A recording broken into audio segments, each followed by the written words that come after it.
পারস্য উপসাগরের মাঝখানে ছোট্ট একটি দ্বীপ, কিন্তু তার উপর নির্ভর করে ইরানের পুরো অর্থনীতি। সেই দ্বীপেই এবার আঘাত।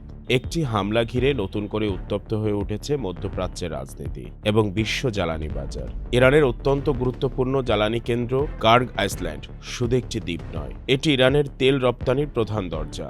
মাত্র ২২ বর্গ কিলোমিটার আয়তনের এই দ্বীপ দিয়েই দেশের প্রায় ৯০% অপরিশোধিত তেল বিশ্বের বিভিন্ন দেশে যায়। বছরে প্রায় ৯৫ কোটি ব্যারেল তেল এখান থেকে রপ্তানি করা হয়।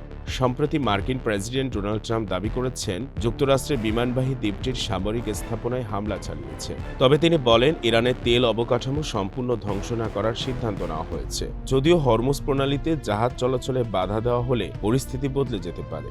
দ্বীপটির চারপাশে গভীর সমুদ্র থাকায় এখানে সহজেই বিশাল তেলবাহী জাহাজ ভিড়তে পারে। ইরানের বড় বড় তেলক্ষেত্র থেকে পাইপলাইনের মাধ্যমে তেল এখানে এসে জমা হয়, তারপর সেখান থেকে ছড়িয়ে পড়ে এশিয়ার বাজারে, বিশেষ করে চীনে।